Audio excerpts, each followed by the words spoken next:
अभी हम लोग हैं लालगंज विधानसभा क्षेत्र में और हमारे साथ जुड़ रही है शिवानी शुक्ला जी, जो कि मुन्ना शुक्ला जी की बेटी हैं और इस बार 2025 में वो आरजेडी से कैंडिडेचर लेकर चुनाव लड़ रही है। ये लालगंज विधानसभा क्षेत्र है वैशाली जिला का और ये पूरे बिहार में हॉट सीट बना हुआ है, चूंकि मुन्ना शुक्ला जी और उनकी पत्नी अनु शुक्ला जी भी विधायिका रह चुकी है और इस बार उनकी पुत्री शिवानी शुक्ला जी फील्ड में आई है। पहली बार उनका चुनाव लड़ रही है और आरजेडी महागठबंधन से वो कैंडिडेट है। आइए मिलते हैं शिवानी शुक्ला जी से और जानते हैं उनके राय। बहुत बहुत स्वागत है मैडम आपका। Thank you. अच्छा, पहली बार चुनाव लड़ रही है, क्या माहौल दिखता है लोगों से जब मिलती हैं तो कितना पॉजिटिव दिख रहा है माहौल यहाँ का महागठबंधन के लिए? इट इज पॉजिटिव और भगवान करे कि आगे भी और पॉजिटिव रहे, इससे ज्यादा पॉजिटिव हो जाए और लोग समझ रहे हैं। अच्छा, युवाओं के लिए क्या प्लान है? एक युवा नेत्री भर के आई हैं, पहली बार चुनाव में हैं, तो एक क्या प्लान होगा जो अगर आप जीतती है तो फर्स्ट हैंड क्या होगा कि युवाओं के लिए क्या प्लान होगा, ये बताइए। एम्प्लॉयमेंट और एजुकेशन, जब ये दोनों ऐसी चीजें हैं जो हैंड इन हैंड चलता है और यस, इन दोनों पे प्राइम फोकस रहेगा मेरा फिलहाल। किस तरह के एम्प्लॉयमेंट की बात कर रही है मैम? कि बहुत तरह के वादे हो रहे हैं महागठबंधन की तरफ से, तेजस्वी यादव जी बहुत तरह के चुनाव है तो बहुत सारी बातें कर रहे हैं कि हर घर नौकरी होगा, इतनी नौकरियां देंगे, ये चीजें वो चीजें। तो आप लालगंज के लिए किस तरह से उन प्लान्स को देखती है और कैसे इम्प्लीमेंट करेंगे, ये बताइए। हर घर नौकरी होगा, ये सोच इतनी अच्छी है कि उसके लिए काम करना चाहती हूँ। लेट मी गो सिट सी कि कैसे इस चीज को और इम्प्लीमेंट किया जा सके। यहाँ लालगंज से, जैसे उन्होंने कहा है हर घर नौकरी, लालगंज में बहुत घर है, नौकरी मिलेगी और उनका साथ भी मैं दूंगी और मैं भी अपने तरफ से इनिशिएटिव लूंगी कि अपने तरफ से कुछ और इम्प्लीमेंट यहाँ पे कर पाऊं, कुछ नई चीजें खोल पाऊं जिसके थ्रू वेदर किसी के पास डिग्री है या नहीं है, हर किसी को जॉब मिल सके कि वो अपना फ्यूचर सिक्योर कर सके। एक नेत्री होने के रूप में महिला सशक्तिकरण को कितना इम्पोर्टेंस देती हैं और उसके लिए क्या कदम होगा? मैंने आपके वीडियोस देखे हैं जहां आप गांव में घूम रही हो और वहां पे एनजीओ मतलब कुछ गृह उद्योग के बारे में बातें कर रही हो, तो वो प्लान अगर आप बताना चाहो कि क्या है तो बहुत अच्छा रहेगा।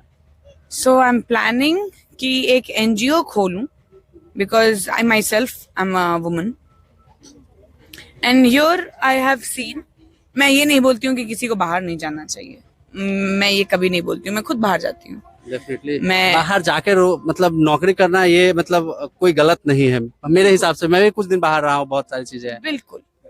बिल्कुल गलत नहीं है, बट कभी कभी कोई चीज ऐसी सिनेरियो हर किसी के साथ होती है एंड आप तो अभी यहाँ पे देख ही रहे हैं, महिलाएं घर से एक कदम निकालने से पहले सोचती हैं, पर ऐसा कहीं भी नहीं लिखा कि महिला घर में रह के रोजगार नहीं कर सकती। तो इसी पे मैं एनजीओ अपना स्टार्ट करना चाहती हूँ जिससे कि वो घर में रह के इंडिजिनस काम कर सके और उनकी कमाई हो सके, उनको मदद हो सके कि एटलीस्ट कुछ भी नहीं तो कम से कम अपने बच्चा लोग को पढ़ाई तो करवा ले, बच्चों की शिक्षा पूरा कर ले, महिलाएं अपने पैसे के दम पे अपने बल पे। ये बिल्कुल सिर्फ महिला ही नहीं, मेरे नौजवान भाइयों के लिए भी है, इसमें शिक्षा बहुत जरूरी है। आप सोचिए आज वो इंडिजिनस काम कर रही होंगी, ठीक है, उससे वो जो भी कमाए अपने बच्चे को पढ़ा लेंगी, इतनी मेरी कोशिश रहेगी, ठीक है। उसके बाद जब बच्चा पढ़ लेगा तो क्या वो नहीं कमाएगा?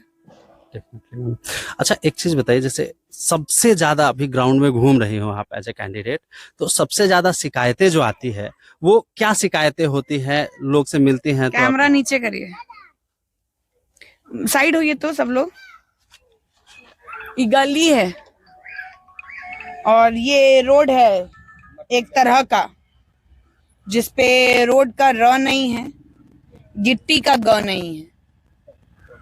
तो ये आप, अब मैं और क्या बोलूं, मतलब अच्छा हुआ कि मैं फील्ड में हूँ, मैं ये दिखा सकती हूँ आप लोगों को।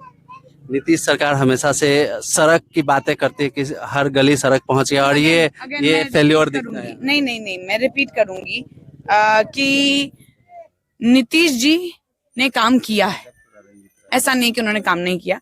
प्लीज, अभी अगर इतने अच्छे हम लोग क्या बोलते हैं, एनएच पे चलते हैं, एनएच पे चल रहे हैं, तो क्या ये उनकी देन नहीं? उनके 5 साल देखो स्टार्टिंग के, या उनके 10 साल देखो स्टार्टिंग के, उनको इस 10 साल में कुछ हो गया है। May be he is not speaking enough, may be, बस मैं भी ही कह सकती हूँ ना, मुझे इंटरनल जानकारी तो है नहीं। अच्छा, ग्राउंड में महिलाओं से जब मिलती हैं तो उनके जो भावुक पल होते हैं कि चलो एक महिला कैंडिडेट आ रही है, तो वो कैसा माहौल फील होता है आपको, ये बताइए आप। आई फील इलेटेड, बहुत अच्छा लगता है, बहुत ही अच्छा लगता है।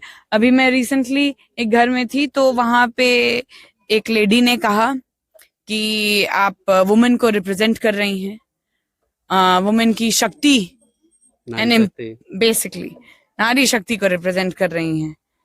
तो बहुत अच्छा लगा ये सुन के, क्या ही बोलूं कितना अच्छा लगा, क्योंकि सोचा नहीं था ऐसा कि मैं वैसे कोई चीज को रिप्रेजेंट कर रही हूँ। मैं अपना कर्तव्य सोच के आती हूँ। मैं हर दिन जब निकलती हूँ बाहर, तो ये कर्तव्य सोचती हूँ कि ये मेरा कर्तव्य है, मैं यहाँ की बेटी हूँ, ये मेरा काम है, यहाँ का विकास हमारा मैटर होना चाहिए। अच्छा, बट उनको ऐसा लगता है तो बहुत अच्छी बात है। अच्छा, एक चीज बताइए, जैसे राजनीति एज अ कैरियर शायद आपने कभी सोचा नहीं होगा, तो इसमें आने का जो मोटिव है, जो प्रेरणा मिली, वो किससे मिली और वो क्या था, वो बता दीजिए। प्रेरणा, ये तो प्रेरणा मिली ही नहीं, मैं अपनी माँ को हेल्प करने आई थी। ये तो जैसे बाकी लोग शॉक्ड होंगे, वैसे ही मैं भी शॉक्ड हूँ कि मेरा नाम अनाउंस हो गया। पहले तो अफवाह हो गया उसके बाद टिकट हट गया, फिर उसके बाद लोग ने टिकट ला भी दिया मेरे लिए। ऐसा लगा कि कंट्रोल ही नहीं है, बस होते जा रहा है। क्यों? क्योंकि जनता चाहती है। अब मैं जनता के लिए ही हूँ सिर्फ।